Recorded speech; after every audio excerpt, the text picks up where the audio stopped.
Retina detachment എന്ന് പറഞ്ഞ ഒരു രോഗമുണ്ട്. അതിന് പൊതുവിൽ എന്തില്ല, സയൻസിൽ സർജറി അല്ലാതെ വേറൊരു പരിഹാരം ഇല്ല എന്ന് പറയുന്നു. അയാൾക്ക് ഉണ്ടായ മാറ്റം ഒന്ന് മര്യാദക്ക് പറഞ്ഞു. എനിക്ക് ഫസ്റ്റ് ഡേ അങ്ങോട്ടൊന്നും കാണാൻ പറ്റുന്നില്ലായിരുന്നു. സെക്കൻഡ് ഡേ വന്നപ്പോൾ ഓരോ ഇലകളൊക്കെ തെളിയാൻ തുടങ്ങി. തേർഡ് ഡേ എനിക്ക് പൂർണ്ണമായിട്ടും നല്ലോണം കാണാൻ തുടങ്ങി. വരുമ്പോഴും കുറെ മരുന്നും പിന്നെ ഇൻസുലിനും എല്ലാം കൊണ്ടാ വന്നത്. ഇവിടെ വന്നതിന് ശേഷം കണ്ണടി ഒഴിവാക്കി. ഒരുപാട് ആളുകൾക്ക് കാഴ്ചക്ക് മാറ്റം വന്നു എന്ന് പറയുമ്പോൾ വെറും 5 ദിവസം കൊണ്ട് കാഴ്ചക്ക് മാറ്റം വരിക എന്നുള്ളത് ചെറിയ കാര്യമല്ല. ഏത് സയൻസ് എടുത്തു നോക്കിയാലും 5 ദിവസം കൊണ്ട് കണ്ണിന് കാഴ്ച കിട്ടുക എന്നുള്ളത് ചിന്തിക്കാൻ കഴിയുന്ന സംഭവമല്ല. മരുന്ന് കുടിച്ചിട്ടും സർജറി ചെയ്തിട്ട് കിട്ടാത്ത റിസൾട്ടുകളാണ് ഈ പറയുന്നത് എന്ന് പറയുമ്പോഴാണ് അതിന്റെ മഹാത്മ്യം വരിക. ഇത് ഭയങ്കര ഇമ്പോർട്ടന്റ് ആണ് ഈ വിഷയം. ഞരമ്പ് പൊട്ടിപ്പോയി റെറ്റിന ഡിറ്റാച്ച്മെന്റ് എന്നാ പറയാം. ഇതൊക്കെ എത്രയോ ആളുകൾ കൊതിച്ചിരിക്കുന്ന സാധനമാണ്. റെറ്റിന ഡിറ്റാച്ച്മെന്റ് എന്ന് പറഞ്ഞ ഒരു രോഗമുണ്ട്. അതിന് പൊതുവിൽ എന്തില്ല, സയൻസിൽ സർജറി അല്ലാതെ വേറൊരു പരിഹാരം ഇല്ല എന്ന് പറയുന്നു. പകരം സർജറി ചെയ്താലും അത് മാറൂല എന്ന് പറയുന്നു. അങ്ങനത്തെ 27 വർഷം കണ്ണട വച്ചുകൊണ്ടിരുന്ന ആള് 27 വർഷം കണ്ണട വച്ചു എന്ന് മാത്രമല്ല, റെറ്റിന ഡിറ്റാച്ച്മെന്റ് എന്ന് പറഞ്ഞ ഒരു രോഗം ഉണ്ടായിരുന്ന ആള്, അയാൾക്ക് ഉണ്ടായ മാറ്റം ഒന്ന് മര്യാദക്ക് പറഞ്ഞു. കണ്ണട ചേർന്നാണോ? അതെ, എത്ര നാള്? 27 വർഷമായി. 27 വർഷം കണ്ണട വെച്ചാളാ. എന്നിട്ടിപ്പോ കണ്ണട അല്ലാണ്ട് അടുത്തുള്ളതും ദൂരമുള്ളതും വായിക്കാൻ പറ്റുന്നു. കണ്ണടക്ക് പകരം കണ്ണട ഇല്ലാതെ പറ്റുന്നു. പിന്നെ വെയിലത്തൊക്കെ ഇറങ്ങാൻ നല്ല ബുദ്ധിമുട്ടായിരുന്നു. ഇപ്പൊ കൊറേയൊക്കെ മാറ്റം വന്നിട്ടുണ്ട്. കൊറേയൊക്കെ മാറ്റം എന്ന് പറഞ്ഞപ്പോ കണ്ണ് തുറക്കുമ്പോ ഭയങ്കര പുളിപ്പാണ്. ലൈറ്റ് അടിക്കുമ്പോൾ തീരെ നോക്കാനൊന്നും പറ്റില്ലായിരുന്നു. മാറ്റം വന്നു. എത്ര നാളായിട്ട് കണ്ണട ഉപയോഗിച്ചാ? 5 വർഷമായി. 5 വർഷമായി ഞാൻ കണ്ണട ഉപയോഗിക്കുന്നു. അതേപോലെ തന്നെ 5 വർഷത്തോളം 10-15 കൊല്ലത്തോളമായിട്ട് ഷുഗറിനും ബാക്കിയുള്ള മരുന്ന് ഞാൻ കഴിക്കുന്നതാണ്. ഇവിടെ വരുമ്പോഴും കുറെ മരുന്നും പിന്നെ ഇൻസുലിനും എല്ലാം കൊണ്ടാ വന്നത്.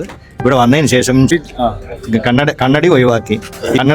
കണ്ണിൻ്റെ ചെറിയൊരു വ്യത്യാസം ഉണ്ടെങ്കിലും കൂടി അതിൽ നിന്നും രക്ഷപ്പെടും ഞാനെന്ന് ആഗ്രഹമുണ്ട്. എനിക്ക് തോന്നുന്നതും അത് തന്നെ.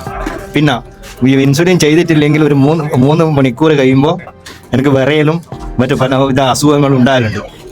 ആ വിറയലും ഇതൊന്നും ഇപ്പോൾ ഈ ഒരാഴ്ച 8 ദിവസമായിട്ട് ഇല്ല. അങ്ങനത്തെ യാതൊരു അപാകതയും ഇല്ല. ഞാൻ 1 വർഷത്തോളമായി കണ്ണട വെക്കണേ. ഇവിടെ വന്നപ്പം എനിക്ക് ഫസ്റ്റ് ഡേ അങ്ങോട്ടൊന്നും കാണാൻ പറ്റുന്നില്ലായിരുന്നു. സെക്കൻഡ് ഡേ വന്നപ്പോൾ ഓരോ ഇലകളൊക്കെ തെളിയാൻ തുടങ്ങി. തേർഡ് ഡേ എനിക്ക് പൂർണ്ണമായിട്ടും നല്ലോണം കാണാൻ തുടങ്ങി. ശരിക്കും ഇവിടെ വന്നത് അലർജിക്കായിരുന്നു. അലർജിക്ക് നല്ല മാറ്റമുണ്ട്. ഇവിടെ വന്നിട്ട് ഞാൻ ഗുളിക ഒന്നും കുടിച്ചിട്ടില്ല. തുമ്മലായിരുന്നു. ഞാൻ ഫസ്റ്റ് ഡേ വന്നപ്പോൾ നല്ലോണം തുമ്മാൻ തുടങ്ങി. സെക്കൻഡ് ഡേ ആയപ്പോൾ ഞാൻ തീരെ തുമ്മാതായി. ജലദോഷമായിരുന്നു. എന്നും ജലദോഷം പിടിക്കും. പിന്നെ എനിക്ക് ഇത്രയും നാളായിട്ട് 5 ദിവസമായി ഇവിടെ വന്നിട്ട് ഇത്രയും ദിവസമായിട്ട് എനിക്ക് അലർജിക്ക് ഒരു പ്രശ്നം ഉണ്ടായിട്ടില്ല. ജലദോഷം തന്നെ പിടിച്ചിട്ടില്ല ഇവിടെ വന്നിട്ട്. എനിക്ക് പിന്നെ അലർജി, സ്മെല്ല് അലർജി, അടുക്കളയിൽ എന്തെങ്കിലും പരിഹാരം ചെയ്താണെങ്കിൽ അതിൻ്റെ അലർജി എല്ലാം കംപ്ലീറ്റ് ഭയങ്കര ബുദ്ധിമുട്ടിലായിരുന്നു. ശരീരവേദന ഇതൊക്കെ മാറിയിട്ടുണ്ട്. ഇപ്പോൾ എനിക്ക് നല്ല ആശ്വാസമുണ്ട്. രാവിലെ സുബഹിക്കൊക്കെ എഴുന്നേൽക്കുമ്പോൾ എനിക്ക് ഭയങ്കര അലർജിക്ക് തുമ്മലുണ്ടായിരുന്നു.